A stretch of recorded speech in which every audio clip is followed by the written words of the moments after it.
Hai, Assalamualaikum dan salam sejahtera. Selamat datang ke kelas Cikgu Norsila #Cikgu Pulau.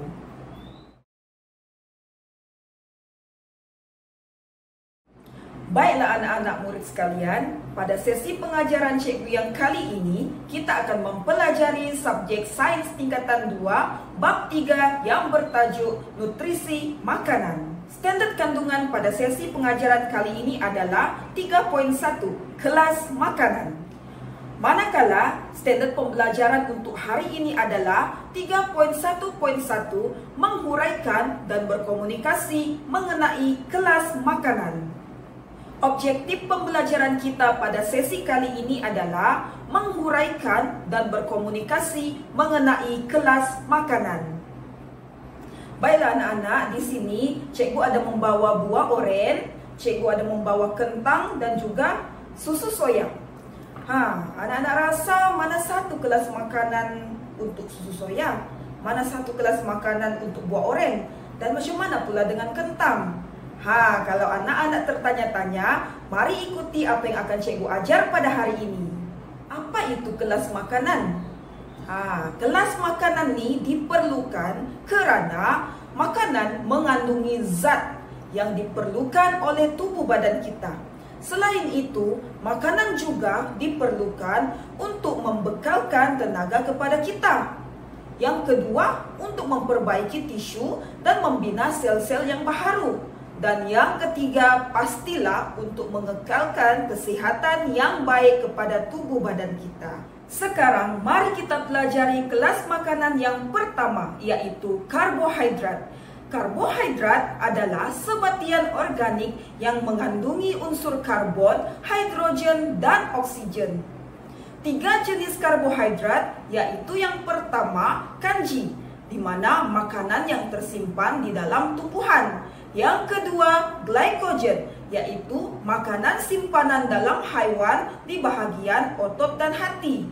Dan yang ketiga, selulosa untuk membentuk dinding sel tumbuhan. Apakah fungsi karbohidrat ini? Fungsi karbohidrat ini adalah untuk membekalkan tenaga yang banyak kepada tubuh badan kita. Kerana karbohidrat merupakan makanan ruji manusia. Antara contoh karbohidrat adalah nasi, roti, kentang, pisang, madu, dan juga gula. Baiklah, sekarang kita akan beralih ke kelas makanan yang kedua, yaitu protein. Protein ialah bahan makanan yang mengandungi unsur karbon, hidrogen, oksigen, dan nitrogen. Protein yang kita makan akan dicerna kepada unit asasnya, yaitu asid amino.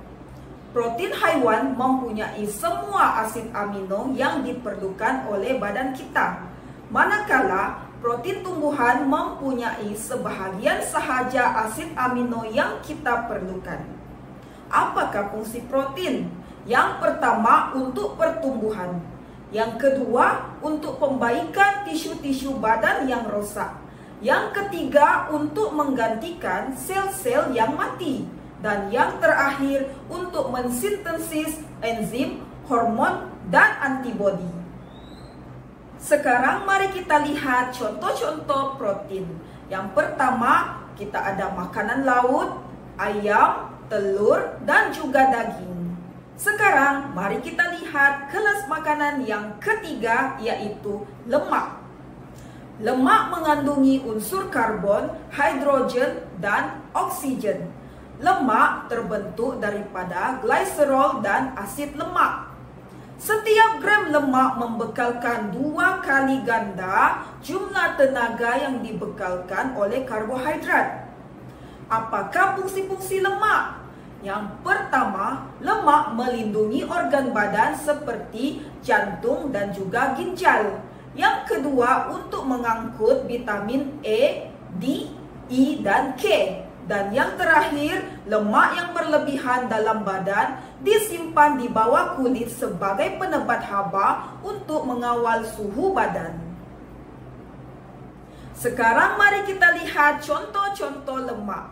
Yang pertama kita ada mentega, yang kedua kita ada minyak kelapa sawit, yang ketiga kita ada minyak kelapa, dan yang terakhir kita ada kekacang. Sekarang mari kita lihat kelas makanan yang keempat, yaitu vitamin.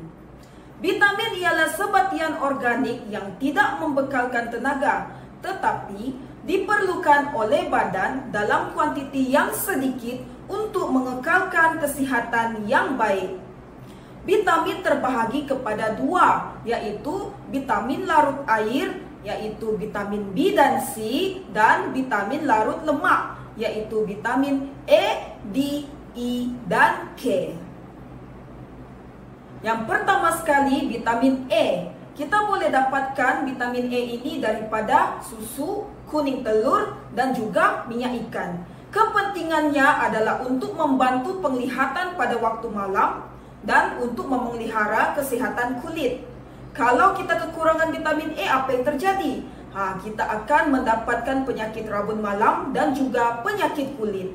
Seterusnya, kita akan melihat kepada vitamin B. Vitamin B ini kita boleh dapatkan daripada sumber makanan yeast, hati, dan juga telur. Kepentingannya adalah untuk memelihara fungsi sistem saraf dan juga untuk pembentukan sel darah merah. Kesan kekurangan vitamin B ini, kita akan mendapatkan penyakit beri-beri, yaitu kekurangan vitamin B1, di mana simptomnya adalah kaki akan membengkak, jantung terasa berdebar-debar, dan sering sesak napas. Dan penyakit kedua, kita akan mendapatkan anemia. Anemia ialah satu keadaan di mana badan kekurangan sel darah merah. Sel darah merah sangatlah penting untuk membawa oksigen ke seluruh badan. Vitamin yang ketiga yaitu vitamin C. Kita boleh dapatkan vitamin C ini daripada sumber buah-buahan dan juga sayur-sayuran. Kepentingannya adalah untuk melawan jangkitan penyakit dan memelihara kesehatan gusi dan juga mulut. Kesan kekurangan vitamin C ini adalah kita akan mendapatkan scurvy, yaitu gusi berdarah. Seterusnya kita akan beralih kepada vitamin D.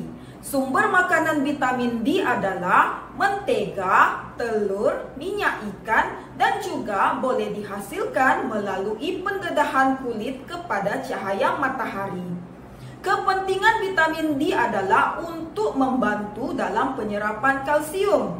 Yang kedua, untuk menguatkan enamel gigi. Dan yang ketiga, untuk memelihara kesehatan kulit. Kesan kekurangan vitamin D adalah yang pertama, riket. Apa itu riket? Riket adalah salah satu penyakit yang jarang berlaku, tetapi mempunyai akibat serius yang boleh menjejaskan tulang kanak-kanak, menyebabkan mereka menjadi lembut dan juga lemah. Ini boleh menyebabkan mereka mendapatkan kecacatan rangka, patah tulang, dan masalah kesihatan yang lain. Yang kedua, sakit gigi, dan yang terakhir, penyakit kulit. Seterusnya, vitamin E. Sumber makanan vitamin E kita boleh dapatkan daripada bijirin dan juga sayur-sayuran hijau. Kepentingannya adalah untuk memelihara fungsi sistem pembiakan. Kesan kekurangannya adalah kemandulan dan juga keguguran fetus. Sekarang kita akan beralih kepada vitamin K. Sumber makanan vitamin K adalah susu, kuning telur, dan juga minyak ikan. Kepentingannya adalah untuk mempercepatkan proses pembekuan darah. Kesan kekurangan vitamin K adalah darah akan lambat membeku. Baiklah, kita teruskan kepada kelas makanan yang kelima, yaitu mineral.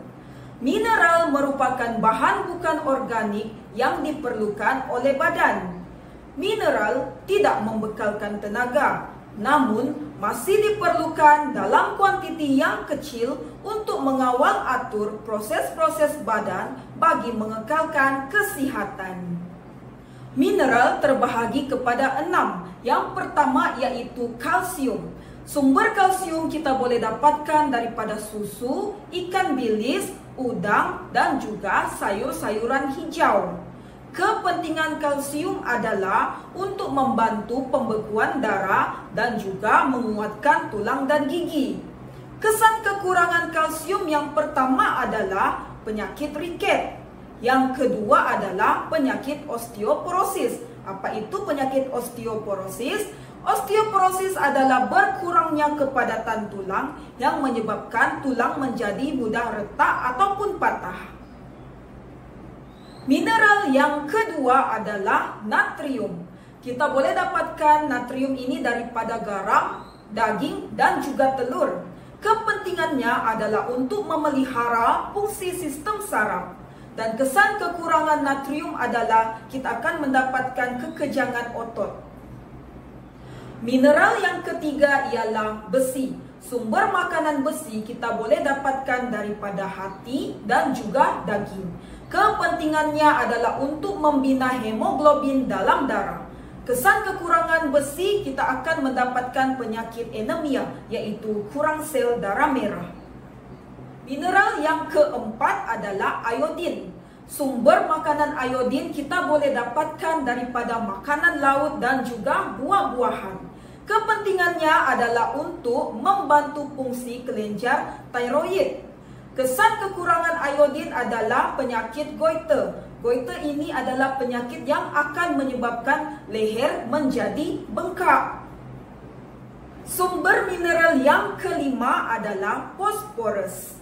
Fosforus kita boleh dapatkan daripada sumber keju, daging, telur, dan juga sayur-sayuran.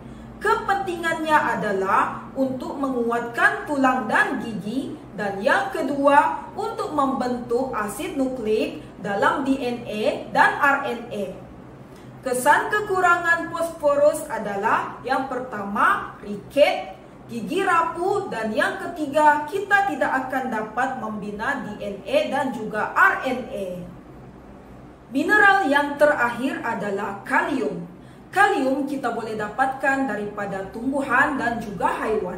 Kepentingannya adalah untuk membantu pengecutan otot dan memelihara fungsi sistem saraf. Kesan kekurangan kalium adalah lumpuh dan juga kekejangan otot. Sekarang mari kita beralih ke kelas makanan yang keenam, yaitu pelawas. Pelawas ialah bahan yang tidak dapat diuraikan oleh sistem pencernaan. Pelawas terdiri daripada selulosa yang terdapat di dalam dinding sel tumbuhan. Apakah fungsi pelawas? Pelawas penting untuk merangsang peristalsis, yaitu pergerakan yang disebabkan oleh pengecutan dan pengenduran otot-otot di salur pencernaan seperti esofagus, usus kecil, dan juga usus besar.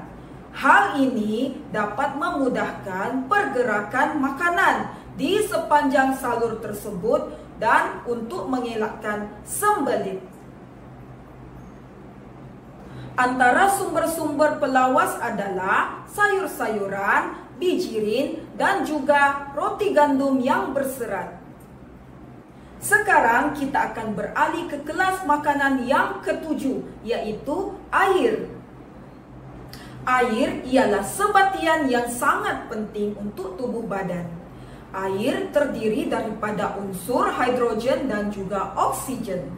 Kira-kira 65 hingga 70% daripada jisim badan kita terdiri daripada air. Air terdapat di dalam darah, sitoplasma, organ-organ, dan juga di celah-celah badan. Apakah fungsi air? Air bertindak sebagai pelarut bahan kimia. Yang kedua, air juga menjadi medium pengangkutan nutrien dan oksigen ke dalam sel.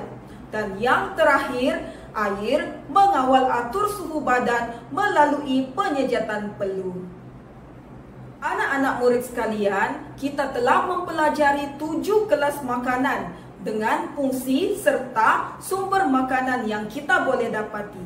Sekarang mari kita imbas semula 7 kelas makanan tersebut.